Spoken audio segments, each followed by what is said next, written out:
Welcome. Thank you all for being here. We'll call to order the meeting of the Finance Administration Committee, May the 16th, 2017. If we would, we'll ask Mr. Ives to do the invocation and Mr. Gray to do the pledge for us. If you bow your heads, please. Heavenly Father, we thank you for all your gifts. Thank you for the staff that we have here that keeps this facility operational. Please grant us wisdom that the decisions we make today will be beneficial in your eyes and in the eyes of the county. In your name we pray. Amen. Amen. I pledge allegiance to the flag of the United States of America and to the republic for which it stands, one nation, under God, indivisible, with liberty and justice for all. Thank you very much. You have a copy of the agenda in front of you. We just need an approval for that. Second? Motion is second. All those in favor say aye. Aye. Agenda's approved. We'll go right into the Charleston update. Ms. Jan. Yes, sir. As you can see, we did have another pretty good month for the month of April. Biggest change, of course, as you can see, is that the average price did drop drastically as compared to March, which we anticipated. The average price last month was $234.48 dollars per ton, and this month we're seeing $173.64 per ton. So like I said, we did anticipate it, but like I said, a little bit better than what we had thought. The tonnage sold was down a little bit as well. We sold a little over 2,192 tons for April as compared to a little over 2,700 tons in March. And that, of course, also had to do with the fact that we were having trouble getting the material out as well, because the market had not opened back up yet in China. So hopefully we'll see a little bit of change in that as well. So the total revenue from the material we sold for the month was $380,706.11. Going on down in the middle of the page, as you can see, the incoming tonnage is also down. We had an incoming tonnage of 3,976.28 tons for the month, as compared to last month of 4,563.28 tons. And that's a little bit of both, mostly Charleston. Charleston was down about almost 500 tons.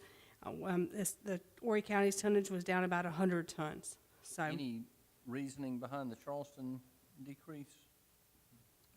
Just the amount of material we could process this month. We had some equipment downtime. So it wasn't not them bringing it, it was us not taking it? Right. Okay,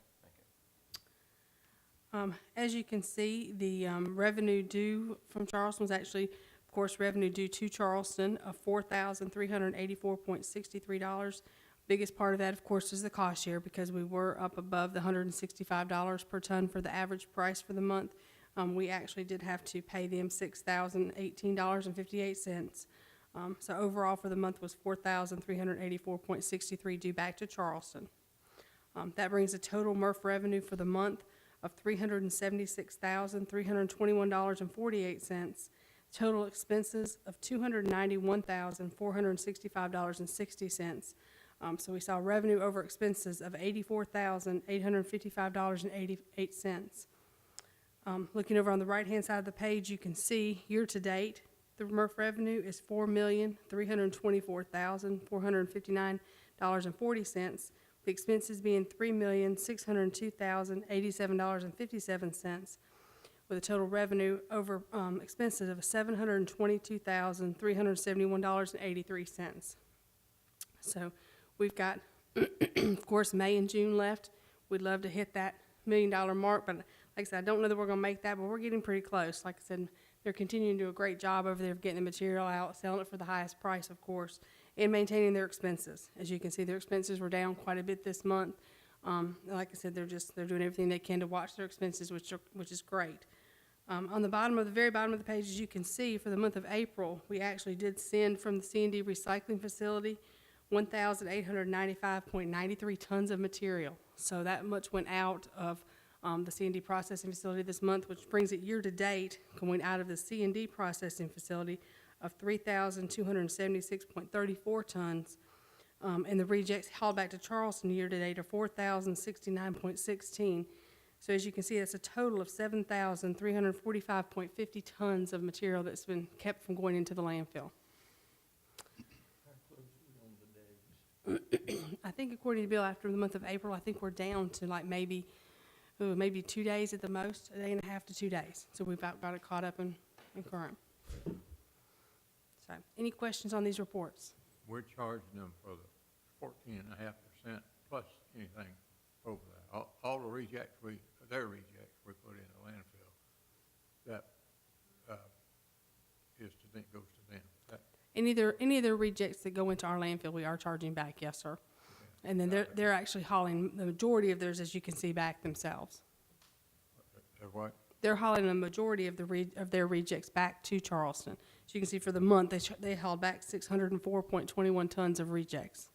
But by virtue of them having accepted that, and we report that way, that we had two changes this year. One had to do with the hauling, $450 a ton, and the other having to do with, we're not gonna give you a 14.5% credit. You're gonna pay for all of your rejects. Yes, sir. Two good moves. If we make $1 million, it still won't grow hair back. Will it, Mike? Any questions for Ms. Bidding about the contract, Mr. Ives? No, thank you. Yeah, Thank you. great. I'm personally glad to know that although it's not quite the success we saw earlier, it's not quite as bad as we thought either. So I commend the staff at the job they're doing to try to hold those expenses down and make sure that we don't get in the red on the expenses versus revenue. So good job on that. Thank you. All right. Anything else on the Charleston update? If not, we'd like to welcome Mr. Roddy Dickinson, Horry County Treasurer. Thank you for being here, and he's going to give us an investment update on the funds being held. Okay. I got a little something to hand out to you. And then I'll send some. I got my, Thank you, sir. how about across over here? Then you can- Here's yours and here's the rest of it.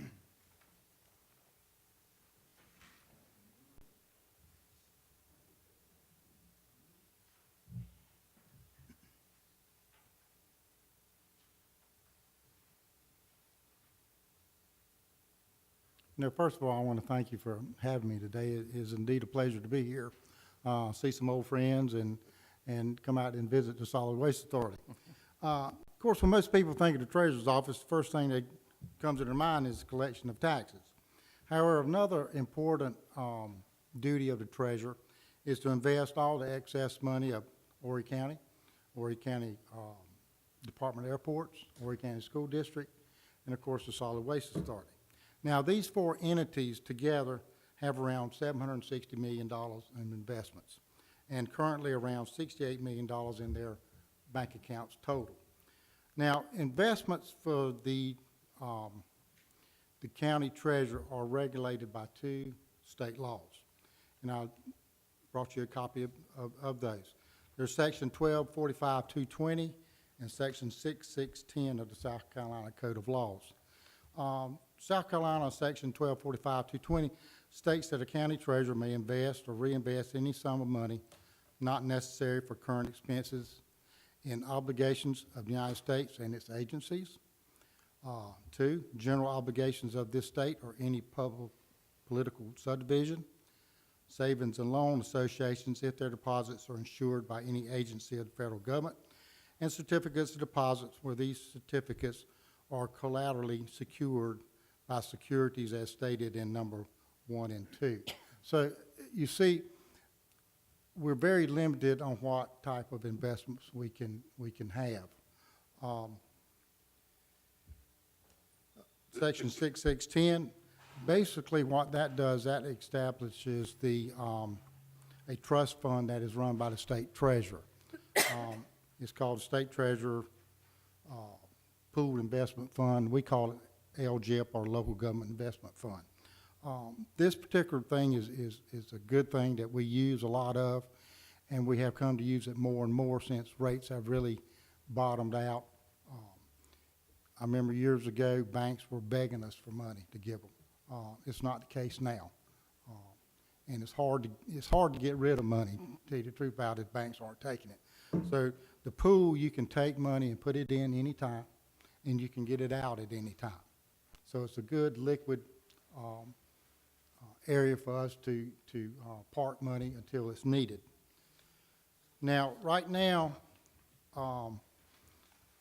what I do, and basically I do it for all four of those entities. I have a Wells Fargo security investment account, and I also have a local government investment pool for each of those four entities. And I move money back and forth between those. Currently, the Solid Waste Authority has 5 different investments with Wells Investments.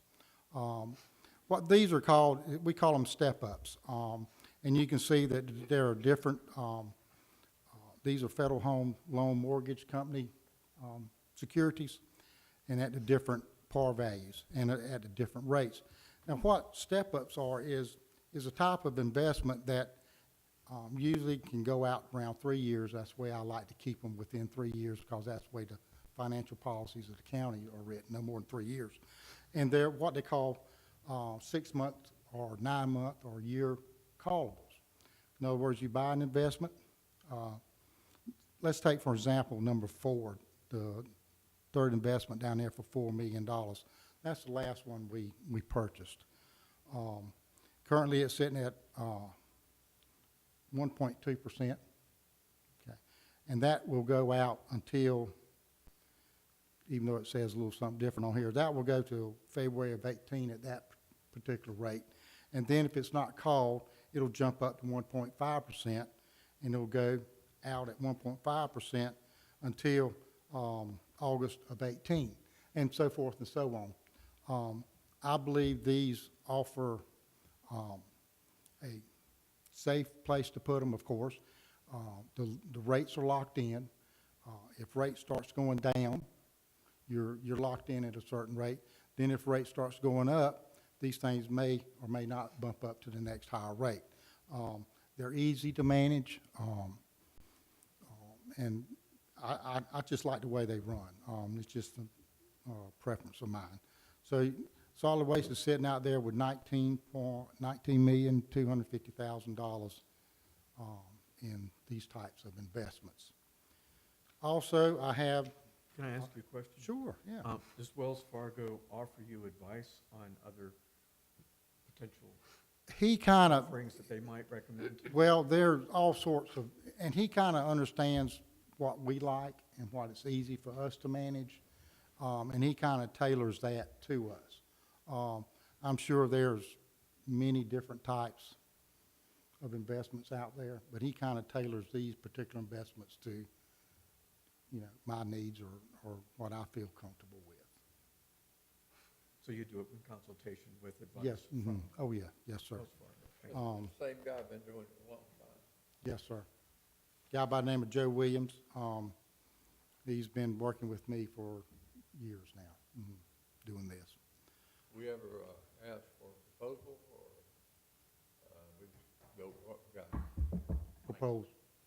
Proposals. I'm sorry, do we ever put a proposal out, request for proposals, someone to be our investment advisor, for lack of a better name? I've never done that, no, sir. Okay. Would you take a phone call from somebody, not me, but would you be willing to look at what somebody else has got? I get a lot of people calling me wanting to invest money with them. Some of these people I don't know, some of them as far away as California. I'm comfortable with Wells. I'm comfortable with Joe Williams with Wells. You know, it's hard to wire $6 million to a stranger, you know what I'm saying? I just feel comfortable with them. And that's the way I handle it. Yes, sir. Well, this is a piece of information. Hugh Martin is a broker over at the beach, been there a long time, 30, 40 years. And he, the Horry County, Georgetown Horry County Foundation, he is working with Merrill Lynch, and they typically come in, last year they came in at 7.2% after expenses. And the guy from Merrill Lynch comes down every 3 months, 4 times a year, and explain what has been going on, how he sees the future going on. But if you're comfortable where you are, I'm not going to ask him away. Well, I understand what you're saying, but, you know, you would have to look and see what he's investing money in. He's not getting 6 or 7% based on state law, what state law says I can invest in. What about you? What'd you say? I'm just saying, you got to look at exactly what he's investing in. He's not, more than likely, you know, just in my opinion, he's not investing in securities of the federal government. I can't wouldn't say, think. But he, I mean, he's certainly not comes- tied to that particular type of investment like I am. I wouldn't think. You'd have to look and see exactly what he's investing in. I know, I got a. do it every 3 months. Sir? Go ahead. I have. He brings a report in every 3 months. I understand that, but what is he investing in? He listed out, but I won't belabor the point. Well, I I understand what think you're I saying. got where you are. I understand. You know, be willing to look, I mean, you know, but, it has to be within this state law. So does the foundation, but that's neither here I nor don't there. know their rules and regulations, all I know is my rules and regulations. Yes, sir. Also, we have an account with the local government fund. What I did, I kind of posted you some rates that I pulled off their website, starting in February of 16. You can see how the rates have increased from there. Currently, the rate now at the pool is 1.009%. Okay? And I also pulled you a statement of your account as of 4:30. You can kind of see what has been activity since January, and that account is sitting at 10,148,108.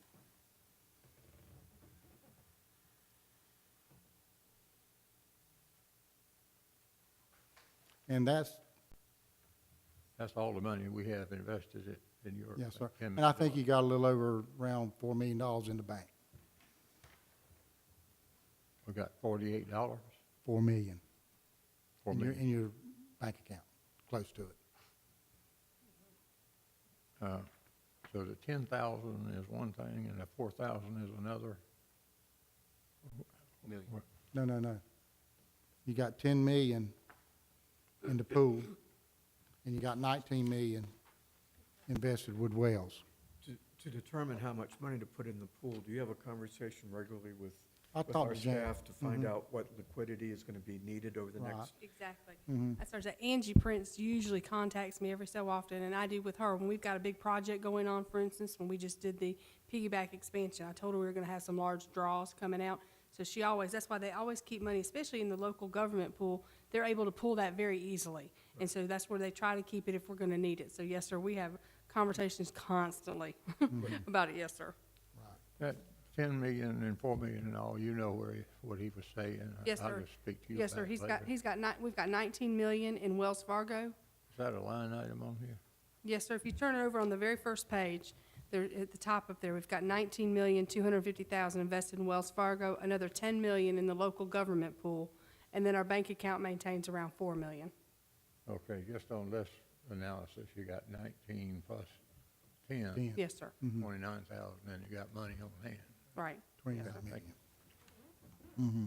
And then 4 million, Right. around 33, 34 million or so. Right.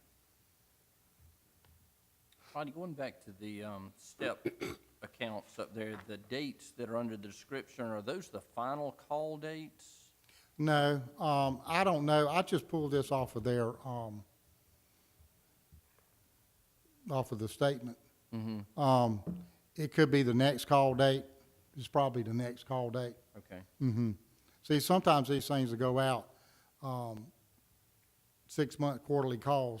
It might go out 3 years. But what they do, you know, whenever something is called, like all the accounts I do, you know, Joe say, look, we got one being called. He'll throw the money into the bank account, and then if we want to reinvest, he'll pull back what we ask him to. And it's all done automatically. And there's no fees to the county for this. How rigorous are you in looking for the best rate possible? Joe usually handles that for me. So he is the person that you rely on? Yes, sir. To get He'll the send best me- rate that the market can Yes, provide? sir. He will usually send me several different options to choose from. They're usually very similar. Some maybe go out longer or shorter, or, you know, and I just choose between those which I want. Well, Federal Home what- Loan Bank sorry, is pretty conservative. There are other agencies that put out other securities. Right, I understand that. But he usually fishes for the best ones. And by best, you're looking for security as well as yield. Right, yes. Yes, sir. What'd you say his name was? Joe Williams. Joe Williams. In Horry County parlance, where do he stay at? He's out of Charlotte. He's out of Wells Fargo with Charlotte. Oh, he worked for Wells Fargo. Yes, sir. Thank you. Just to give you an example, you know, this year for our budget, we had $150,000 on our interest. And year-to-date, we've earned $162,706. So we're over what we budgeted for this year. And I'll be honest, this is probably one of the first years that we've actually met budget and exceeded it Yeah, on our on interest. interest earned? Yes, sir, on our interest. So definitely, we've seen some definitely positive moves, is for sure. Ever since we've been with Wells Fargo, we've seen definitely some good moves. Plus you got your P-card rebate. Oh, our P-card money is wonderful, that's for sure. Had to make a phone call for that. That's right. You need to send them boys out there the money. They were gonna hold on to it, I believe. Well, I think like anybody, you'd want to get the greatest amount of return for the least amount of risk. If we all knew how to do that, we'd all be rich and, you know, without Well, we are. what the balance. Look how much money. Yeah. Well, you know, when treasurers invest, and I'm sure it's the same across the state, first thing you look at is security. Second thing, you look at liquidity, and interest is the last thing you concern yourself with. They got to be secure, because I'm not gonna lose no money, folks. Right, I mean, there's no way we can lose money on this. right. What were those first two things? Security and what else? Liquidity, Okay. and then interest is the last thing we look at. Really appreciate your coming in to talk to us. Sure. We had questions, wanting to know how it was managed. I understand. Who you actually got information from, on recommendations from. Right. And you've been straightforward in telling us that. Appreciate that. Now that you're leaving the office, what guidance would you give us going forward with Uh, the next treasurer? Well, the best thing to do is just, you know, get her out here and talk to her and question her on what she's doing. You have the right to do that. Y'all are the only ones that do that. County council has never asked me for that. Well, we have And- fiduciary, I mean, you're elected fiduciary, but we're appointed fiduciary. Well, I understand, but, you know, the school district, you know, that crowd, you know, they don't tell me nothing, you know. And they can spend some money. But, you know, I appreciate y'all taking an interest in it, and you need, you know, really communication between y'all and us, and to keep your bank balance as low as possible, so we can put money out. I mean,